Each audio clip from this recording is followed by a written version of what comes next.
Mike, can you hear me?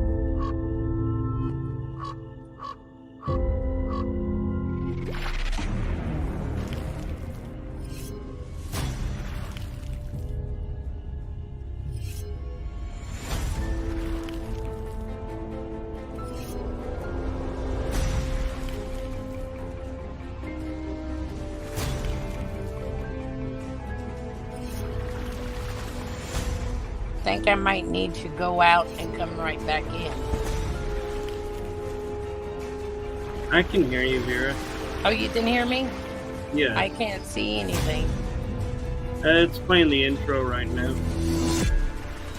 Oh, okay. And welcome to another exciting episode of The Energy That Surrounds Us. I'm your host, Michael Koff. And normally I would be joined by my co-host, Michelle. But due to freakishly nice rain that we're getting in Texas, her internet is down, so she won't be able to join us tonight. So she said to send her apologies. And our guests are also out of Texas, and I feel being impacted by the same storm. So Lisa may join us when she gets a chance to get signal. But we do have the amazing Vera Lopez. Is it pronounced Rincon? Yes. Nice, I got it right. Welcome to the show, Vera. Thank you. It's nice to be on, but this weather is just crazy. I have no internet at home either, so I'm using my cell and I'm in my truck. So, well, hopefully we won't drain your truck battery down too badly. Oh, we're good. I got a full battery.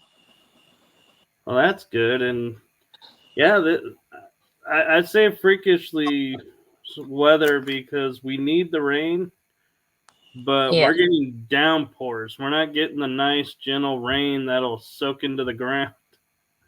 it's flooded rain. We're So, flooded over here. We have 3 creeks before you get to my property, and they're just filled. wow. Yeah. And I think this is just day one of 5 days they predicted we're going to get rain. Yes. So hopefully you won't flood out of your home. Yes.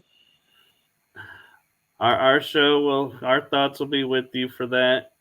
But with that being said, where in Texas are you and Lisa located? I am located in Lockhart, and Lisa's located in Seguin. Oh, okay. I didn't know Lisa lived near the Magnolia. Oh, yeah. When we go over there, we always go and do a ghost tour out on the outside. And it's just wild because you catch a lot of amazing things out there. So what's your favorite Magnolia experience and story? Well, I've never been inside, only on the outside. The last time that me, Lisa, and the kids went out there, um, it was back in October, and we got a lot of amazing stuff. The windows, um, blinds were opening and closing one by one. It was just crazy. Wow. And so for those of you who have not been to the Magnolia, were the blinds opening and closing like one right after the other, or was there like a gap in between, like maybe somebody could have No, been inside? no one was in that room, and one started, and then the second one started, and then the third one started, and it lasted for about 20 minutes, opening and closing. It was crazy. I'm just And curious, is it the murder room that's doing that? I'm not too sure what room that is. Like I said, I've never been in, but you would see shadows standing by the windows peeking out.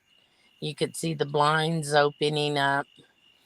And when we stood out there looking, that's when they just all started going off one by one.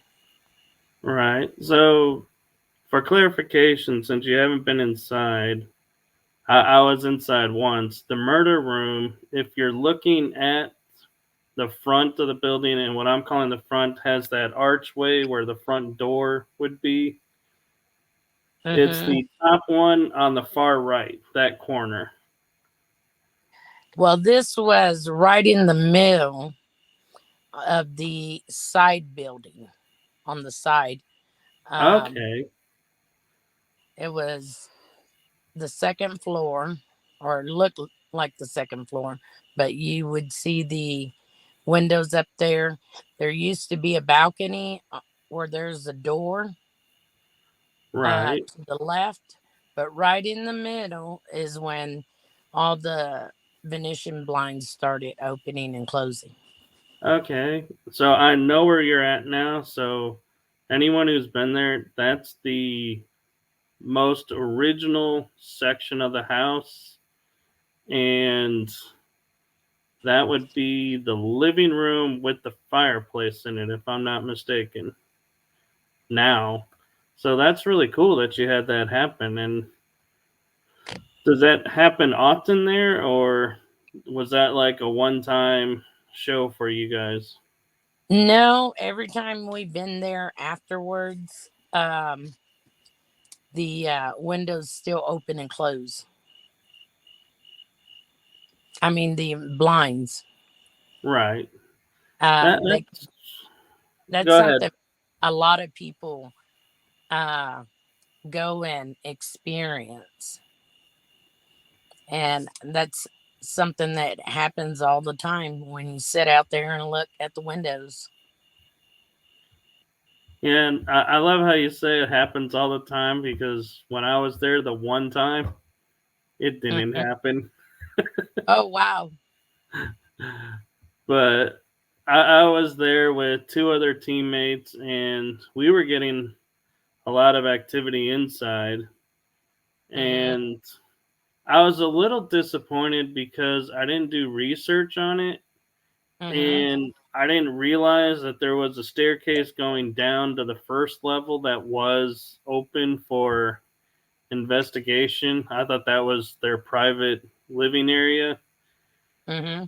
And so I missed not only the first floor, but I also missed the basement.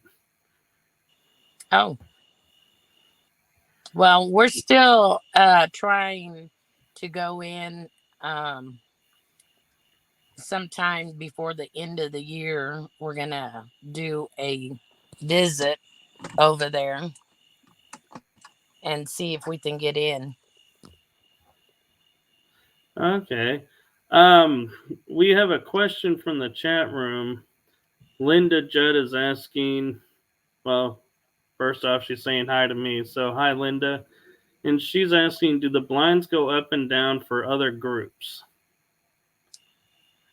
I really don't know because every time we go out there, they open and close side by side. They don't go up and down. And uh, closes from side to side.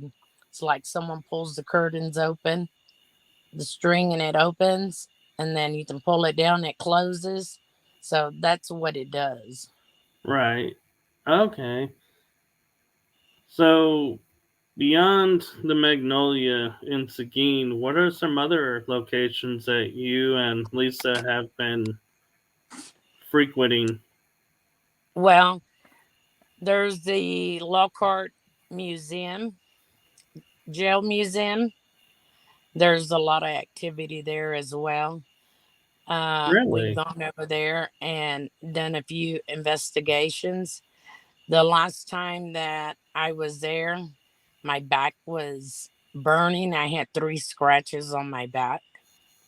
Ooh, Lisa's grandson got bit, and I it, actually have a picture where you can see somebody's teeth on his hand. Oh wow! So it wasn't a like a bug bite or something. It was an actual bite. Yes, you can see the indentions of the teeth on his hand. Wow. So I have to admit, I have never heard of this Lockhart Jail Museum. Well, whenever you want to come out, I can arrange it where we come in and investigate. We can rent it on a Saturday, Sunday, and do a walkthrough. That would be really cool because I like going to new places and checking them out. So, what are some of the things that have been happening at the jail? You can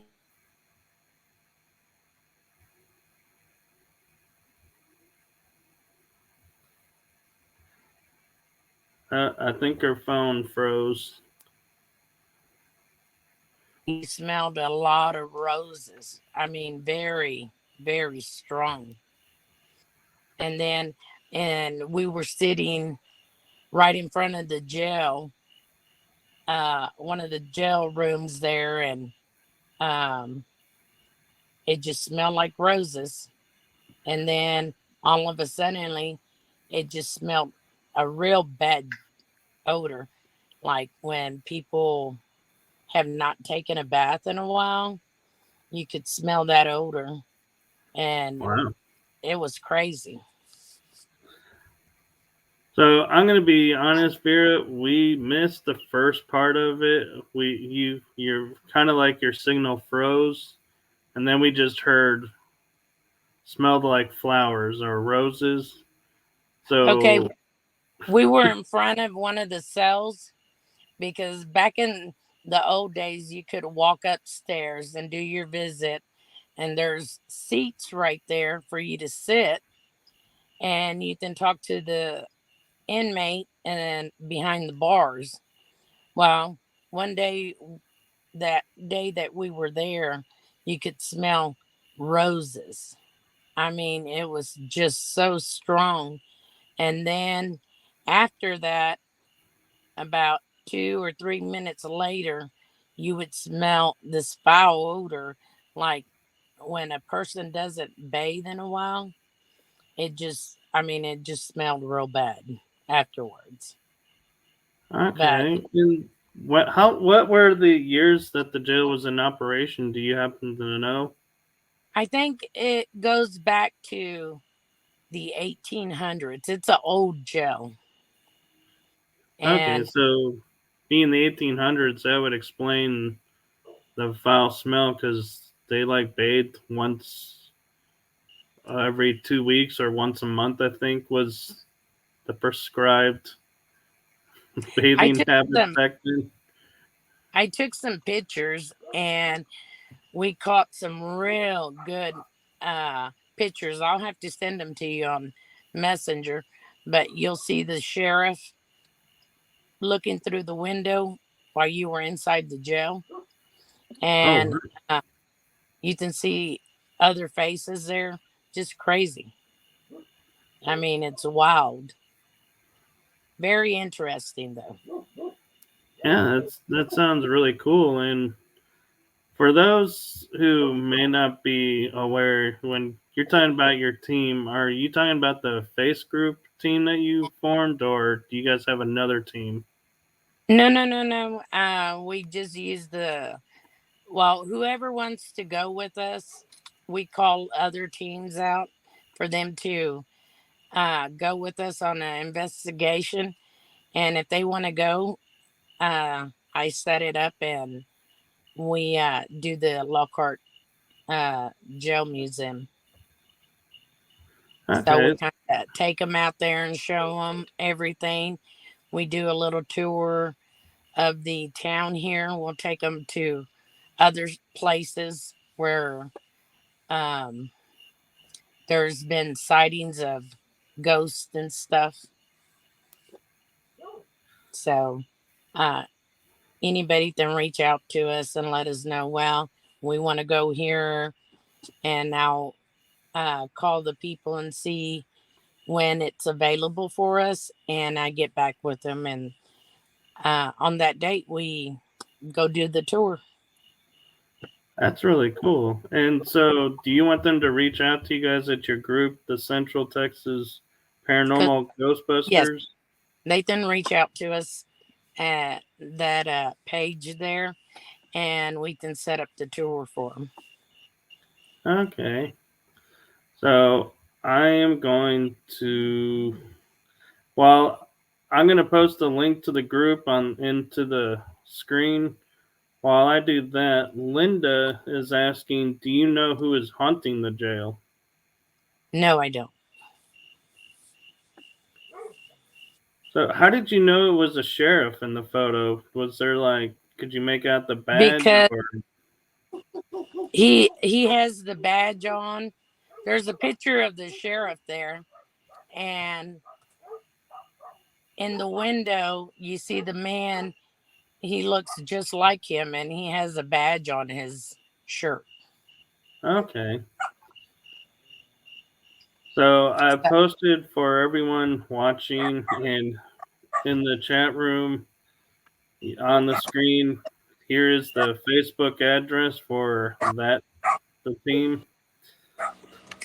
So do you guys stay pretty much in the Seguin and your Lockhart area, or do you guys travel outward? well, we travel out and try to go see new things. Uh, we join other paranormal groups and go with them on their outings, and whoever wants to come with us, they can come with us as well. Okay, that's really cool. So I'm sure you guys get asked this a lot, but how did you and Lisa meet and decide to form a paranormal group and team? Well, I met Lisa when I was with a different group, and she was with a different group, and we wanted to do something a little bit different, so we formed our own group. And um, there's a lot of kids that have abilities that they come with us, and their parents come, and we go here and there, and they're interested in a bunch of the stuff, and they also catch real good pictures and recordings and stuff. So basically, anybody who wants to come, they're more than welcome. I think that's really cool that you are helping the kids with their gifts and that the parents are willing to come along. Yeah, it's fun. You know, um, a bunch of the children that we have taken, uh, they get better uh, findings than me and Lisa sometimes. Well, that And just means you're doing your job right.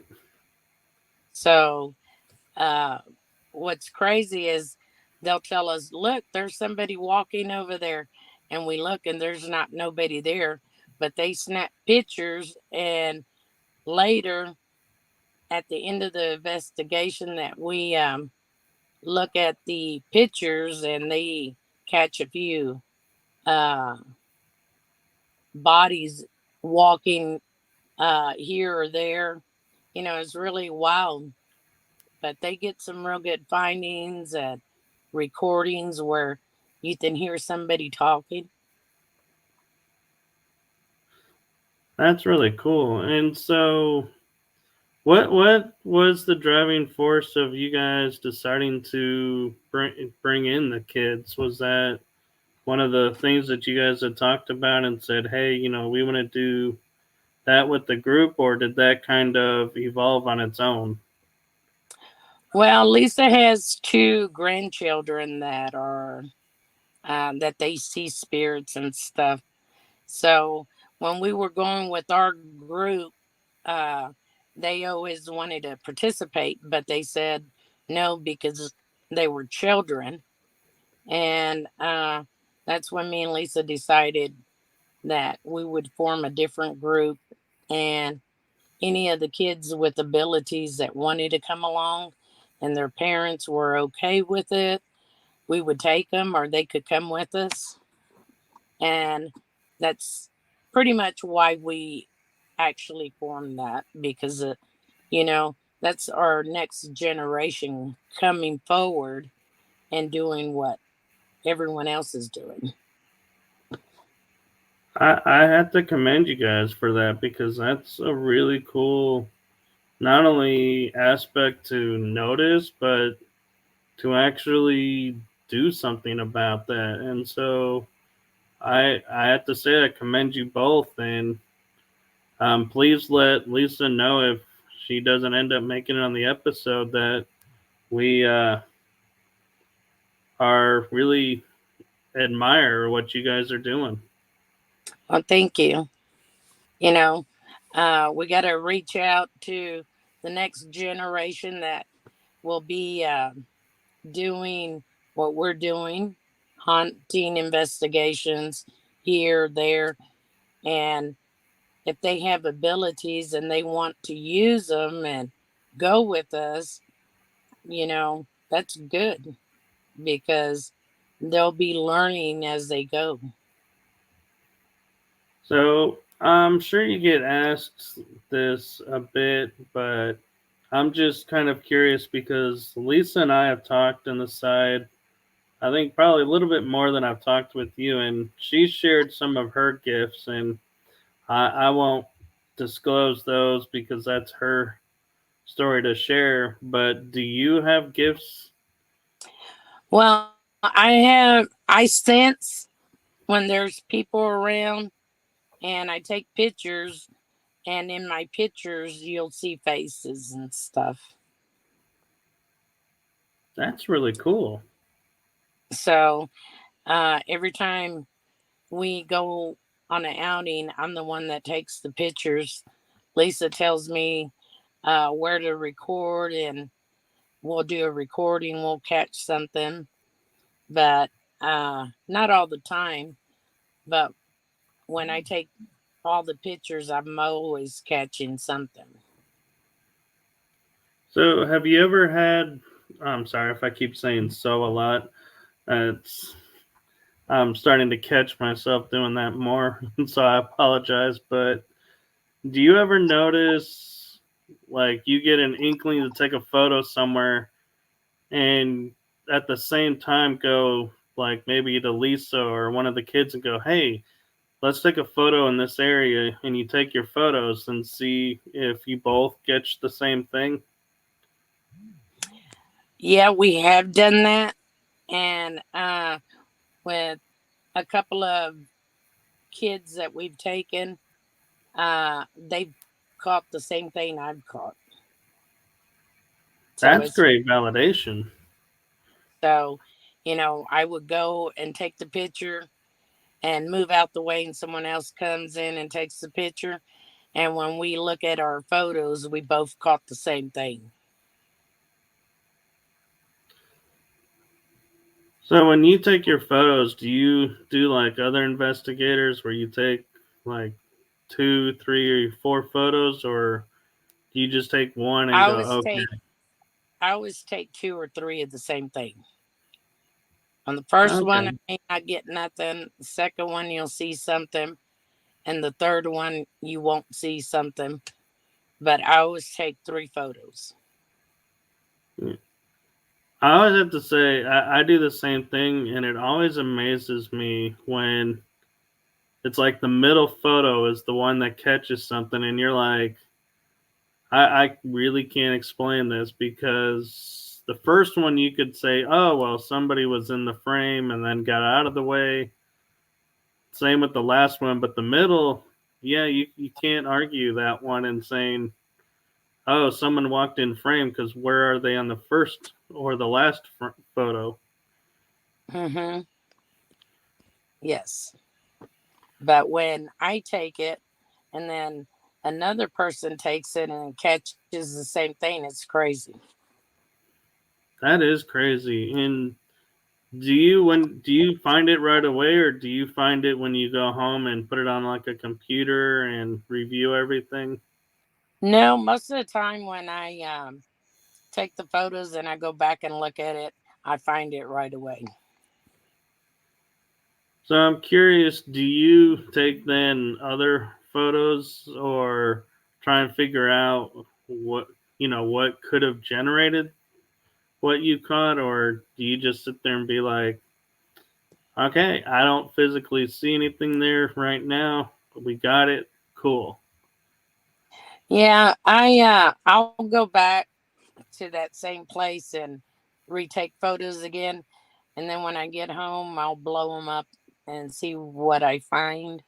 Sometimes when I go back to the same place to take pictures again, I won't catch anything. That makes it even more interesting of what you're catching. And I'm curious with your photos. When I was in Magnolia, I was always getting like behind somebody. It would be like a purple hue around like a bright light, like orb. I would say orb, but it would be in different places, and it could be sometimes two or three in a photo. Have you ever picked up anything like that? No, but I have caught some orbs in my photos.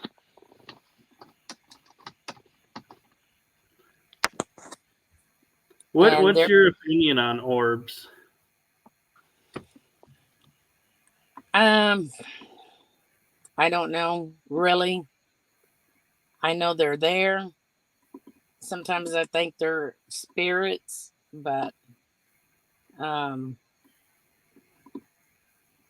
I just I don't know. I really don't uh, have a answer for that one, but Well, I do think they're honestly, spirits.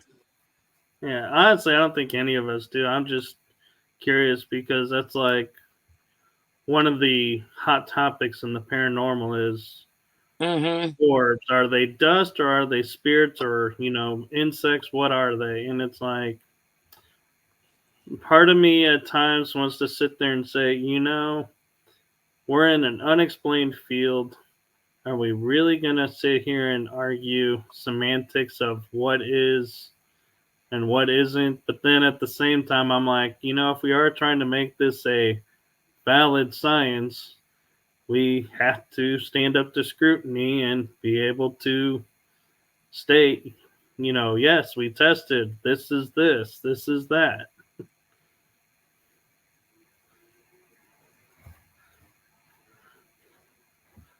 So, what are some places that you and you and Lisa have talked about wanting to get I to and lost just haven't you gotten to again. yet? Are you there?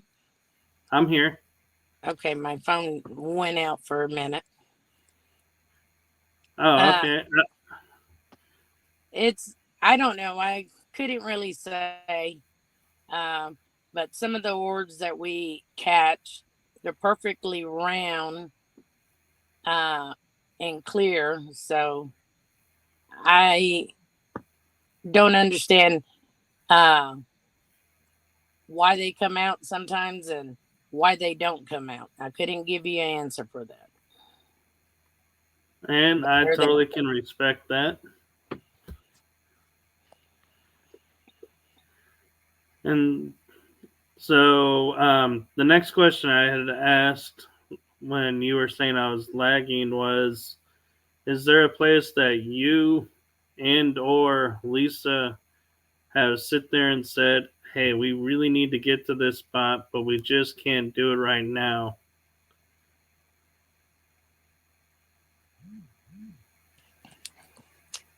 My phone cut out again, Mike. I'm just kind of asking if you have a wish list of places to investigate. Oh, I got a bunch of them. We're working on some out of town uh, investigations right now, and we'll be inviting other groups to go with us. So I gotta ask then in this case, any plans on coming to the North Texas area? Yes. Nice. So